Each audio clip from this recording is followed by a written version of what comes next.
नमस्कार प्रिय छात्रों। आज हम भगवद गीता की श्लोक संख्या 8 पढ़ रहे हैं। तो आपको पता है कि इससे पूर्व के श्लोक में भगवान श्री कृष्ण से अर्जुन कह रहे हैं कि आप मुझे शिक्षा दीजिए। तो मुझे ज्ञान नहीं है, इसलिए मुझे शिक्षा दीजिए। मेरे भाइयों को देख करके मेरे सामने जो समस्या खड़ी हो गई है, इसका निजात मैं किस प्रकार प्राप्त कर सकता हूँ। इसके लिए द्वंद्व की स्थिति में अर्जुन भगवान श्री कृष्ण से फिर कह रहे हैं। तो देखिए, आइए क्या कह रहे हैं। नहि प्रपश्यामि ममापनुद्यात् यच्छोकमुच्छोषणमेन्द्रियाणाम्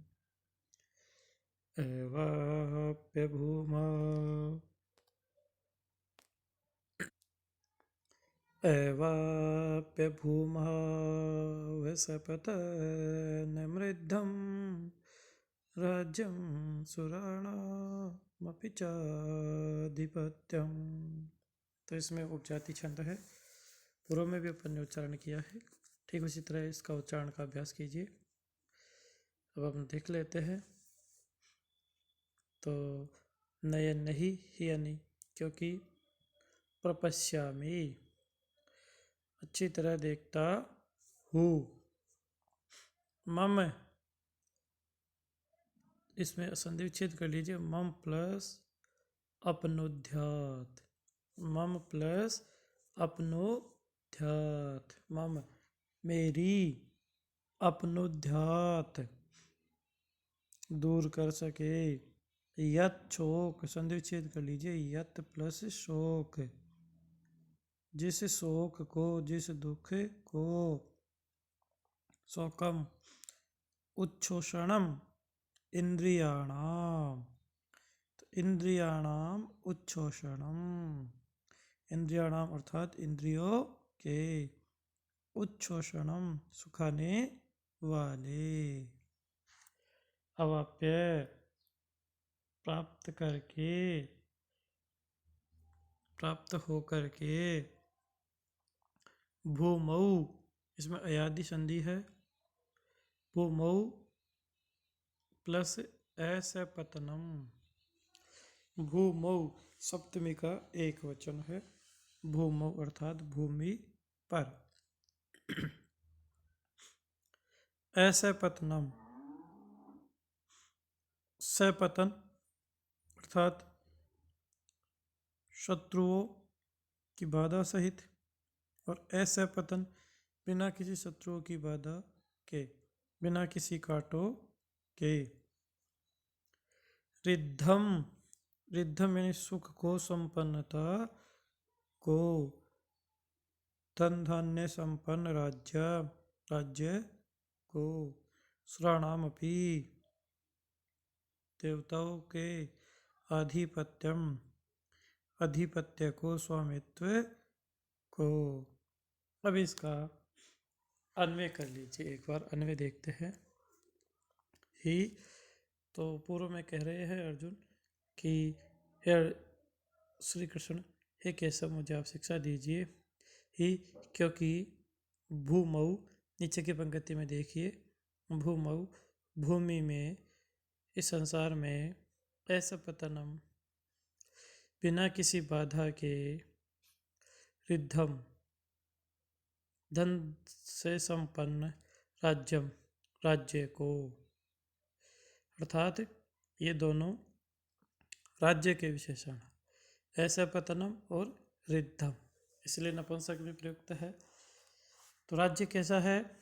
बिना किसी बाधा का है और धन धान्य से संपन्न है, अर्थात निष्कंटक, धन धान्य से संपूर्ण, अथवा बिना किसी बाधा के धन से परिपूर्ण राज्य को।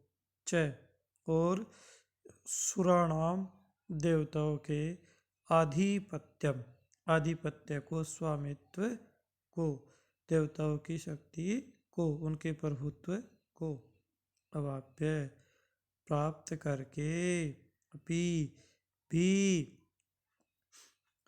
नये प्रपश्यामि नहीं देख पा रहा हूँ, यत् जो, मम इंद्रियाणाम मेरी इंद्रियों के, उच्छोषण शोखा सुखाने वाले शोक को, अनुपध्यात दूर कर सके, हटा सके। अर्थात इन भाइयों को देख करके जो मेरे मन में जो शोक उत्पन्न हो गया है, तो यह शोक तो मैं देवताओं के स्वामित्व को वाले राज्य को प्राप्त करके भी दूर नहीं कर सकता हूँ।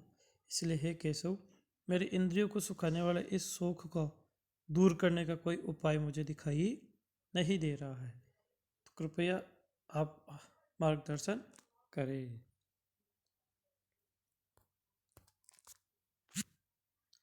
इससे आगे कह रहे हैं, अब ये जो संजय है, संजय उवाच, अगला श्लोक है संजय उवाच। संजय कह रहे हैं, आपको पता है संजय धृतराष्ट्र को बता रहे हैं, और इस श्लोक में जो श्री कृष्ण है वो अर्जुन की बात सुन रहे हैं, अर्थात अर्जुन श्री कृष्ण से कह रहे हैं। यह बात संजय धृतराष्ट्र को बता रहे हैं। तो इसमें अनुष्टुप छंद है, एव मुक्त्वा ऋषिकेशं गुडाकेश परन्तप न योत्स्य इति गोविन्दं उक्त्वा तूष्णीं बभूवः। अर्थात परंतप संबोधन, हे परंतप, हे राजन, हे राजन अर्थात हे राजा धृतराष्ट्र, गुडाकेश है, गुडाकेश अर्जुन, ऋषिकेशम भगवान श्री कृष्ण को, एवं उक्तवा इस प्रकार कह करके, गोविंद गोविंद को, भगवान श्री गोविंद को, न योत्से, न योत्से युद्ध नहीं करूँगा, इति ऐसा, उक्त्वा बोल करके, तूष्णीम बभू चुप हो गया।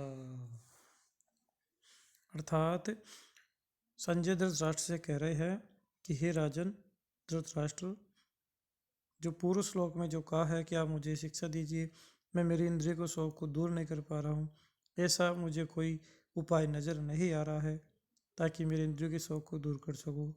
ऐसा कहकर जो अर्जुन है वो भगवान श्री कृष्ण को ये बोल करके चुप हो जाते हैं। अब जो भगवान श्री कृष्ण है वो बोलेंगे, कौन बोलेगा? अब अगले श्लोक में भगवान श्री कृष्ण मुस्कुरा कर कह रहे हैं, तो देखिए क्या कह रहे हैं। तमुवाच ऋषिकेश प्रसन्नेव भारत सेनयोरुभयोर्मध्ये विषेदमिदं वच।